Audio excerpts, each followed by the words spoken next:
You know, it's almost like your birthday with a package from China, so let's go.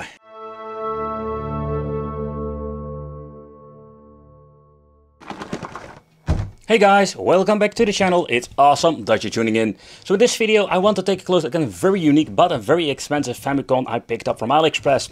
And yeah, so I put it in this box because when it came in it didn't have any, let's say, packaging whatsoever, just a lot of bubble wrap. So I need to store it in this plastic protector. I think this protector was basically for my Wii Mini, but I was more like, you know what, let's use it for that.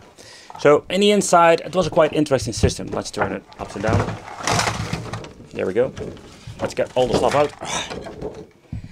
So what you're going to get is a very nice looking, let's say, translucent version. You can see like what they're doing over there sometimes is they're revisiting, I'm saying it incorrectly. I mean, like they're making a revision of the PCB you're seeing over here. They're making a complete revision and they're just slapping on some old school chips, or you cannot really see what is on it. I removed it. But basically what you're going to get is a higher quality. Like I've reviewed a lot of, like, say, Famicom clones, but most have like these really horrible signal output, and this needs to be better. And of course in a very nice acrylic case. You need to be very careful with this over here because there's already a tiny crack, and I was a little bit bummed up seeing it. I saw it like after the dispute time, so I'm going to dispute it or ask the seller for a replacement acrylic. So yeah, the first thing I've noticed, like, it feels also like very quality when it comes to putting in the games. Like not a lot of like movement in here. There is no HDMI functionality, so what you're going to get at the back is your typical AV out or your typical like tulip. Then we're going to get a headphone jack out and the input for the power supply. What makes this thing extra unique is that we do have like the option to add 4 freaking controllers.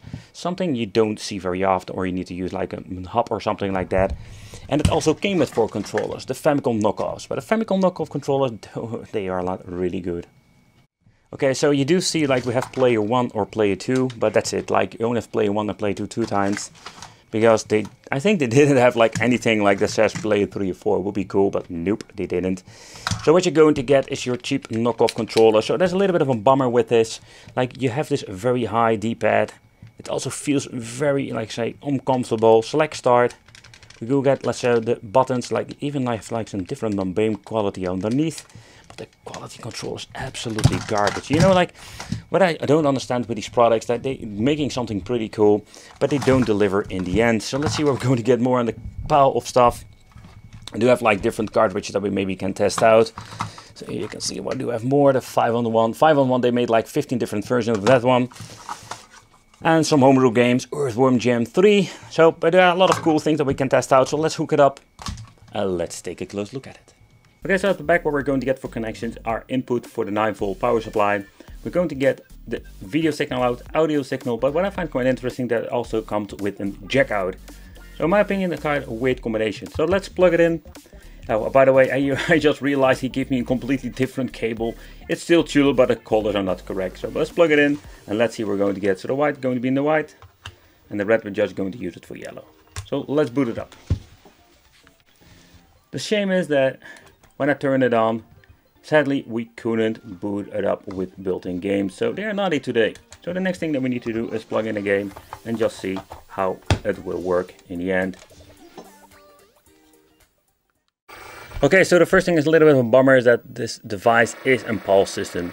I think it's not a big bummer, but I prefer to have like the 60 FPS speed.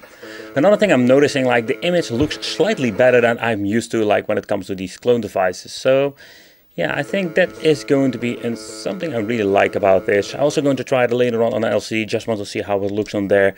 This is of course the old school CRT. But I'm not a big fan of the colors in general. So like the sharpness of the image looks way better, but when you're looking at the way how everything looks like when it comes to the colors, no, I'm not a big fan of it. Alright, so next up. Okay, and what I do like about it, that this controller has some round buttons that makes it less uncomfortable to play. It's still having this cheap feel. The D-pad seems to be working just fine, but it doesn't improve my gameplay. Yep. One thing is for sure, like all the sound effects are here. That's mostly a common issue with these NES clone systems.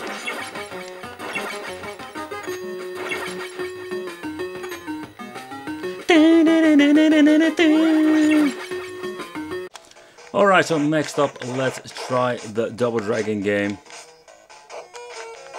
So I don't know if this glitching is normal, but I think not. So I don't know what's going on with this. I'm still using some different games and when I'm recording. The image quality, I'm not really satisfied about it. Especially when you're paying a lot of money for such a special console. Nah, a lot of glitching, a lot of weird stuff going on. But yeah, let me know in the comments, what do you think of this? What do you think of the quality of this piece of equipment? Yeah, I think it's still one of the best that I have seen, so it's not really all that bad. But of course, nothing beats the real original system, in my opinion. So when it comes to Famicom clones, there's so much stuff that you can buy. And I just wanted to review most of these weird devices. And the one thing I was particularly interested in was this version for a very long time. I didn't pick that up the first day I saw it because it was quite expensive. Stuff that I really don't like are the controllers in general. Like, they are not super bad, but they are not original Nintendo quality that you are used to back in the day. The D-pad at the S curve, it does got a very sturdy touch. They smell quite chemical like always, but they're not like really high quality. Another thing, maybe like a little bit nitpicky about stuff like Play 1, Play 2, and here says again like Player 1, Player 2. So they are like grabbing like two sets of controllers, slap it into this kit, and yeah, that's it, you know, like there was nothing really special about this. The power supply was in very nice quality as the normal AV out cable or AV out. They sent me basically an audio cable, so it's not a big of a deal, but I like these minor things that are more like, don't do that. It's more like, why? Why send me an audio cable? Okay, so to be honest, I don't really know what to think of it. And what do I mean? So when you're looking at the overall quality, it's absolutely way better than I've seen before when it comes to Famicom clones. But is this thing worth the extra money? Depending on what you want to play with it, I think. So if you want to play in 4-player, let's say maybe in Bomberman, or what game is possible to play with 4-player, then yes, it would be a cool addition. But when you're looking at the overall quality, yeah, I think it's quite a very expensive and more like a nice looking console. Let me know in the comments what do you think of this. I want to thank you for watching. Consider subscribing, hit that little bell, become one of the Wicked family, and it would be great to see you in the